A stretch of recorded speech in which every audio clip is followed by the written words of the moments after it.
Kylian Mbappé va-t-il finir comme Neymar Junior da Silva? Il y a des joueurs dans le football qui pensent qu'ils vont tout changer. Des joueurs qui arrivent tellement tôt dans le game, tellement forts, tellement exceptionnels, tellement incroyables, qu'on leur promet immédiatement le ballon d'or, des Ligues des Champions, des Coupes du Monde, etc., etc., une domination totale sur leur génération. Et pendant des années, il y a vraiment deux joueurs, deux noms qui représentaient exactement ça. Neymar Junior et Kylian Mbappé. Deux phénomènes. Deux joueurs censés devenir des monstres absolus de l'histoire du football moderne. Mais aujourd'hui, une question dérange énormément de monde. Est-ce que Kylian Mbappé est en train de suivre exactement le même chemin que Neymar Junior? Parce qu'au final, quand on regarde les attentes qu'il y avait autour d'eux, le résultat est très très loin de ce qu'on imaginait, même si sur le papier, c'est pas trop mal non plus. Il y en a qui ont des pires carrières que ça. Des grands joueurs qui n'ont jamais été des grands joueurs et qui n'ont aucun palmarès. Mais bon, avec eux, est-ce que c'est un talent gâché? On va essayer de répondre à cette question. Parce que pour moi, quand Neymar avait 20 ans, quand Mbappé avait 18 ans, pour moi, le football leur appartenait déjà. Quand Neymar explose au Brésil, tout le monde parle déjà du futur meilleur joueur du monde, du futur meilleur joueur de l'histoire. On entend Pelé, on entend Messi, on entend Maradona, on entend Ronaldinho, R9, Roberto Carlos, Rivaldo parler sur lui. Des dribbles impossibles, un joueur spectaculaire, une créativité complètement folle. On le compare déjà à Ronaldinho et à Pelé, c'est pour vous dire. Puis il arrive au FC Barcelone avec Lionel Messi, avec Luis Suarez, et là honnêtement, on pense que le football est terminé. Le trio MSN détruit littéralement tout sur son passage. Neymar, contrairement à Mbappé, remporte la Ligue des Champions en 2015. Ça fait déjà 11 ans, donc ça paraît très loin. D'ailleurs, c'est la dernière Ligue des Champions gagnée par le FC Barcelone, et beaucoup pensent que le Ballon d'Or n'est plus qu'une question de temps, mais qu'il n'aura pas seulement un Ballon d'Or, qu'il va en avoir minimum 4 ou 5. Puis arrive Mbappé, 17 ans, Monaco, une vitesse, honnêtement moi, que je n'ai jamais vue. Une maturité incroyable, que ce soit sur le terrain, en dehors du terrain, devant la presse. On n'a jamais vu ça. Un garçon d'une humilité incroyable. Le garçon humilie déjà les défenses, les meilleures défenses d'Europe en Ligue des Champions avec Monaco. La défense de City, la défense de Dortmund, la défense de l'Atlético Madrid. J'en passe, c'est des meilleurs. Puis arrive la Coupe du Monde 2018 et là, le monde entier est sous le charme de Kylian Mbappé. Le monde entier se dit, c'est bon, le futur patron du football, c'est lui. Et en plus de ça, les deux joueurs jouent au Paris Saint-Germain. Et on se dit là, rien n'arrêtera le Paris Saint-Germain. Rien n'arrêtera ces deux joueurs. Et les deux peuvent marquer l'histoire ensemble. C'est totalement fou. À 19 ans, Mbappé est déjà champion du monde. Il détruit l'Argentine. Il paraît intouchable.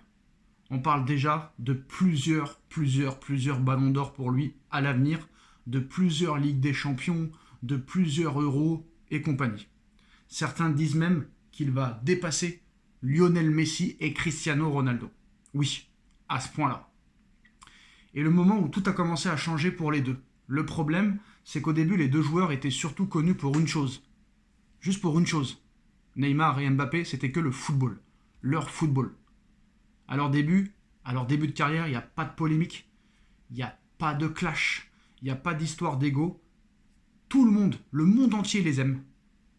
Neymar était vu comme un gamin très très joyeux, qui adore le football, qui ne pense qu'au football, qui dort football, qui mange football, qui boit football. Mbappé comme un jeune phénoménal, très humble, très intelligent, très discipliné. Mais plus les années passent, plus autre chose prend de la place. L'image, le marketing, le statut, l'ego et surtout le fait d'être constamment traité comme des rois. Il y a aussi les réseaux sociaux. Neymar devient progressivement le centre absolu de tout. le transfert au Paris Saint-Germain le plus cher de l'histoire pour 222 millions d'euros change énormément de choses. Ce n'est plus juste un joueur, c'est une hyper superstar mondiale. Et à partir de là, les critiques explosent. Les blessures, les anniversaires, les soirées, les absences dans tous les grands matchs avec le PSG, les absences dans tous les grands moments, les polémiques permanentes du matin au soir. Et à l'arrivée, Neymar n'aura pas eu la carrière qu'il aurait voulu. Il n'a strictement rien gagné avec le Brésil, ni Copa, ni Coupe du Monde. Et malheureusement, aucun ballon d'or. Oui, Neymar, 0 ballon d'or. Qui aurait pu croire ça il y a 15 ans? Et Mbappé, on commence aussi à avoir un changement. Comme par hasard, quand ils sont dans le même club les deux. Est-ce qu'ils se sont auto-détruits entre eux? C'est possible. On commence aussi à avoir un changement du côté de Mbappé, des tensions dans les clubs, des histoires de pouvoir, des déclarations qui divisent, des polémiques autour de son influence, des conflits médiatiques, un mauvais comportement, une mauvaise hygiène, que ce soit au PSG ou au Real Madrid. Et petit à petit, l'image du jeune prodige, très intelligent, humble, avec le sourire que tout le monde adore, disparaît totalement. Surtout avec les nouvelles polémiques qu'il y a depuis encore quelques jours. Ça ne s'arrête pas en ce moment avec Mbappé. Et le plus choquant, c'est le palmarès réel. Et c'est là que le sujet devient extrêmement intéressant. Parce qu'en réalité, quand on regarde froidement leur carrière, on se rend compte qu'il manque énormément de choses.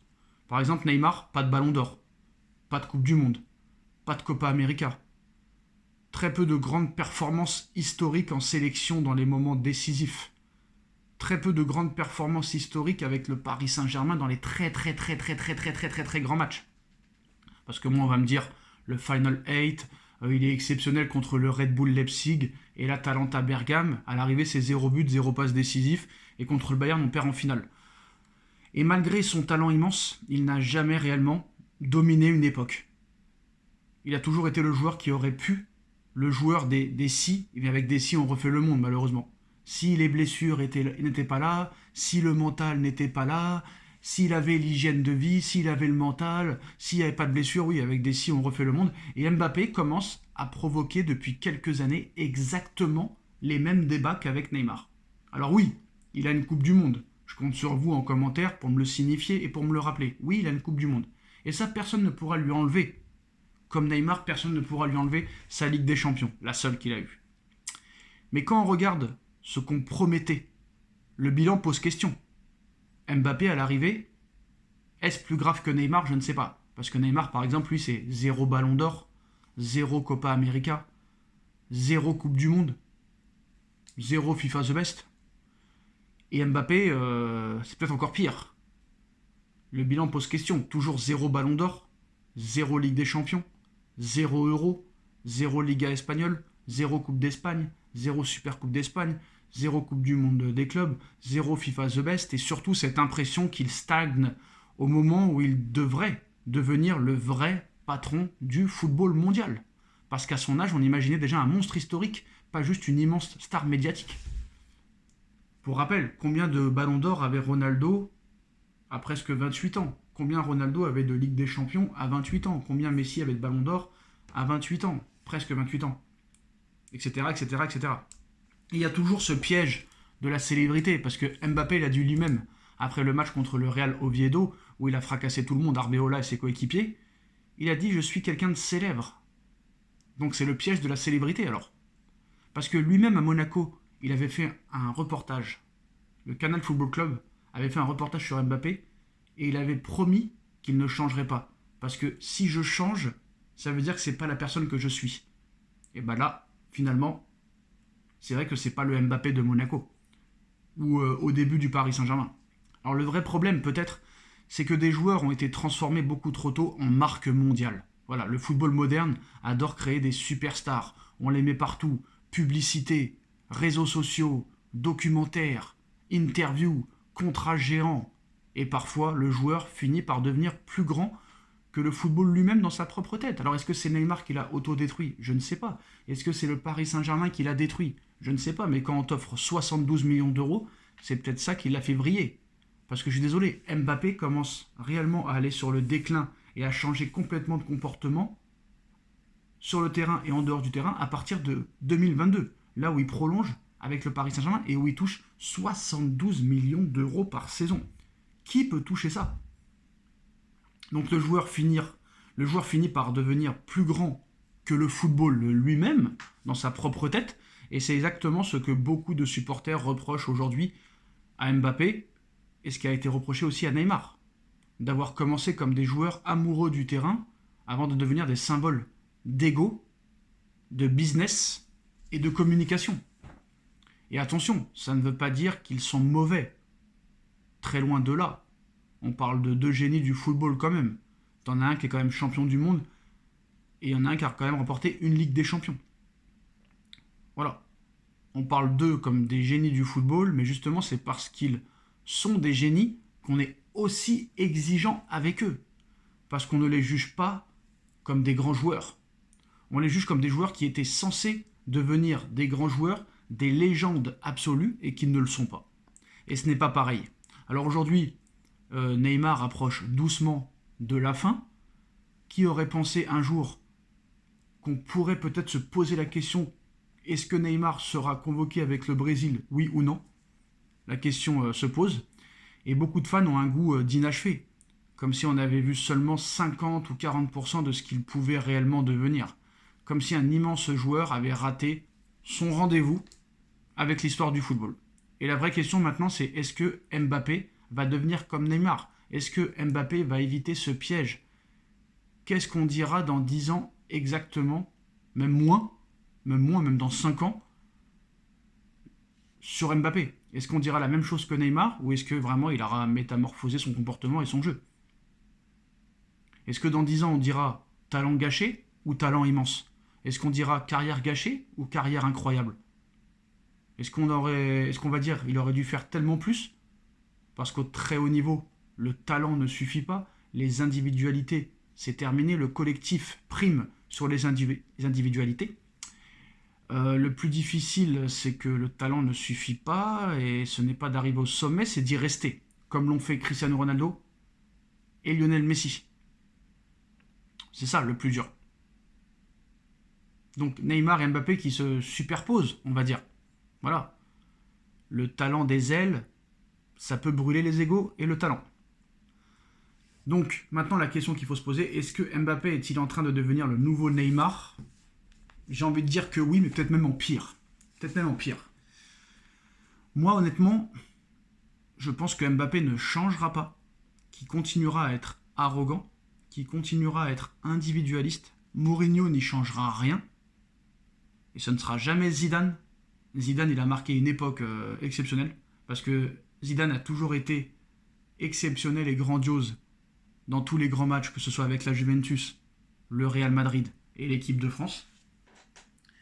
Et moi je pense que Mbappé, peut-être qu'il gagnera un ou deux championnats avec le club à laquelle il jouera, mais pour moi, tant que Mbappé ne changera pas, pour moi il ne gagnera jamais de Ligue des Champions. Pour moi, s'il ne change pas cet été, et ça m'étonnerait qu'il change du jour au lendemain, la France ne gagnera pas la Coupe du Monde, et c'est sûr que si la France ne gagne pas la Coupe du Monde, il va être accusé. C'est sûr et certain, il va être accusé. Maintenant, c'est sûr que c'est l'ennemi public numéro 1, tout le monde le déteste, et à juste titre, parce qu'il fait tout pour se détester. Pour se faire détester, voilà. Si encore le mec gagnait quelques Ligues des Champions, quelques ballons d'or, on pourrait rien dire.